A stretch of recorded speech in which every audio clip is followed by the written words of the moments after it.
I'm Brittany Skyler Aubain with the Knockturnal, and tonight we're celebrating the premiere of Amazon Prime Video's Ricky Stanicky, which tells the story of the best friend they never had. So John, let's talk about it, right? You did the OnlyFans. There was the viral picture that I feel like went viral for the past 5 years. How much fun did you have getting to bring this character to life?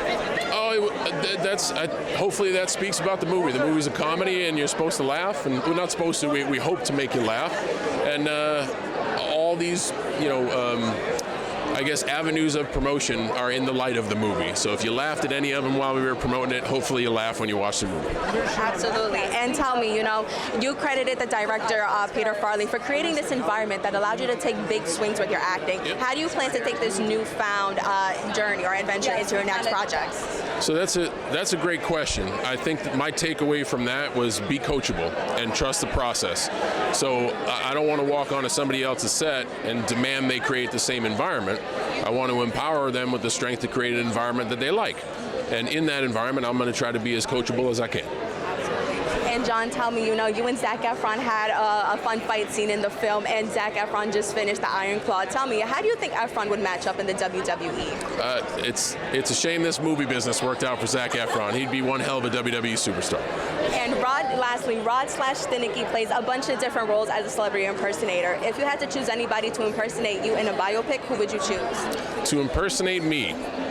Man, like Matt Damon wouldn't be bad, Channing Tatum wouldn't be bad, Mark Wahlberg wouldn't be bad. Those guys wouldn't be bad. All amazing answers. John, thank you so much and congratulations. Thank you. Ricky Stanicky is a stacked cast. Zac Efron, John Cena. Tell me, what are you most looking forward to with this film tonight? R-rated comedies. We need more of them. I love it. I love comedy. I'm a New Yorker. I come out to support New York. Andrew Santino's great. I love him. So I figured I'd come out and give a little bit of love here. Absolutely. I want to laugh. I'm here to laugh. So am I. I need a good laugh. We need a good laugh, We need a good laugh, a good cry, a good everything. But and so, tell me, Ricky Stanicky, this starts off as this little white lie that takes on a life of its own. Can you tell me, what is the worst little white lie somebody has ever told you? Oh, wow. That's a great question. I don't, you know what? If they did it well, I don't know. And now I'll go through all these facts that people have told me, and one of them is probably a lie. I love a long con, though. So I think this movie's got a great idea of a long con. It says here from PA, so you guys are in Times Square in New York. How does it feel tonight? Oh, we're stoked, man. Times Square, it's so fun here. I wanted to stop by the Five Guys down the street real quick before I pulled up here, but we didn't have time. No. What's your typical order? My typical order, double bacon cheeseburger with barbecue sauce. Awesome. I usually go with the junior one patty. He's trying to watch the slim figure. Come on. Yeah. No, I mean, we're in New York. It's awesome. We've been here so many times and we love it here. And it's like East Coast boys. So yeah. Awesome. Yeah. I mean, summer is coming up, but let's talk about Ricky Stanicky. This is a stacked cast. Zac Efron, John Cena. Tell me, what are you most excited for? Dude, we just love to laugh. Yeah, we're it's a so comedy. excited. Yeah, we saw the preview and we're like, yeah, this movie's up our alley. So we're stoked. We can't believe we're here, honestly. Kind of crazy, but it's gonna be fun. It's gonna be very entertaining. We just love it. We love to be around it. So Absolutely. And let me ask you, Ricky Stanicky is something that starts off as a little white lie for the guys, right? Tell me, what's a little white lie that you guys told that kind of snowballed into a life of its own? So we told everybody that we met at Red Lobster, and that's been in so many articles that like people don't know that it's fake. Like in every write-up about Joey Valentabray, it says we met at Red Lobster. So if you see this interview, you know the truth. That's not true. So where did you guys meet? At McDonald's. No. We met in College, yeah. That's the best place to meet. That's why I met some of my best friends. So I mean, that's a great thing. But thank you guys so much and have so much fun tonight. Thank you so much. I feel amazing. This is like one of the most nerve-wracking and exciting days I've ever had. It's awesome. Yeah. I can understand. But also tell me, Ricky Stanicky is something that starts off as this little white lie. Tell me, what's a little white lie that you've told before that kind of snowballed? Let me think. My God, that's a hard question. I feel like when I was a kid, honestly, I've done things similar to this, like blaming, getting in trouble with a teacher and immediately blaming it on someone else, like your best friend. But I feel like I've never fully made someone up in that way, Yeah. I mean, we've all done the little, my mom said I can't go. Mind you, your mom doesn't even know where you are. But with that, tell me, who out of the cast would you hire to play your fake best friend?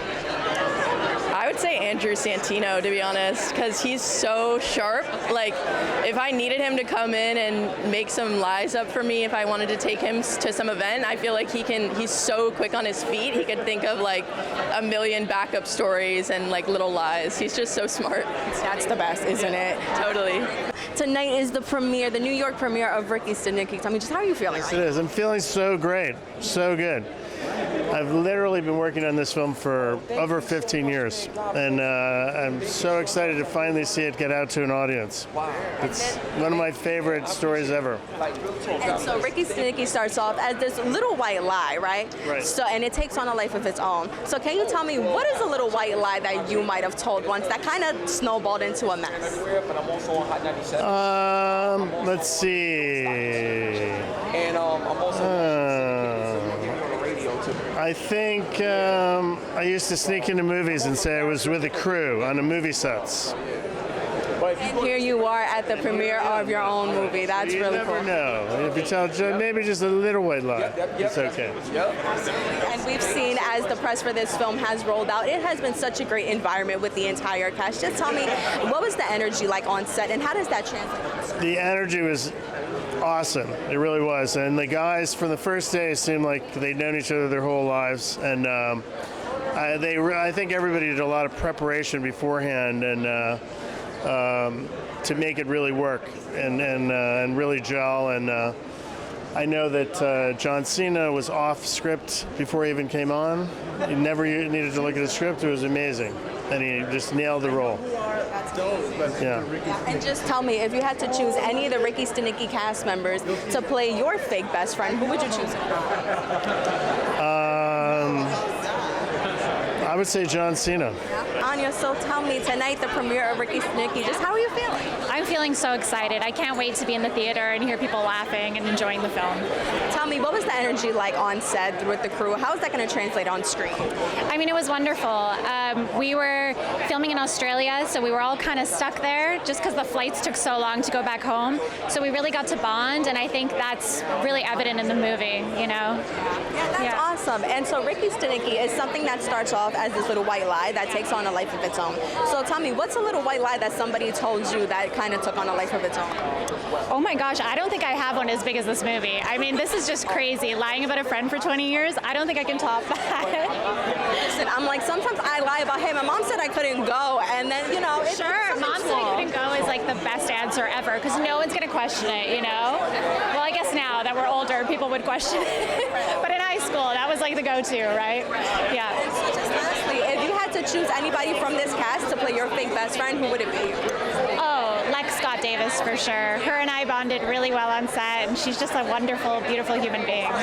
So then it's an easy story. Oh my gosh, we're already like best friends, so yeah, it'd be super simple. Oh, Jeff Ross, but tonight you're Rabbi Greenberg. Tell me, how much fun did you have making this film? Oh my God, it was miserable. It was hot. I didn't know my prayers. No, it was so much fun. Peter Farrelly made it so much fun.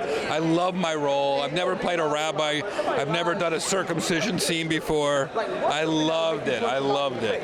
Yeah. Well, you know, there's a first for everything, but let's talk the plot of Ricky Stanicky. It's about this fake best friend. It's about this little white lie. Yeah. Tell me, what's a little white lie that you've told that kind of snowballed into its own life? Oh, wow.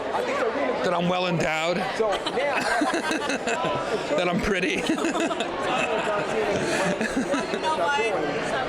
Whatever works, am I right? Exactly. But tell me, if you had to ask anybody from the cast to play your fake best friend, who would it be and why? Oh. Well, Zach is my real best friend, okay? At least in my dreams. So I guess Zach is my fake best friend. And my real best friend.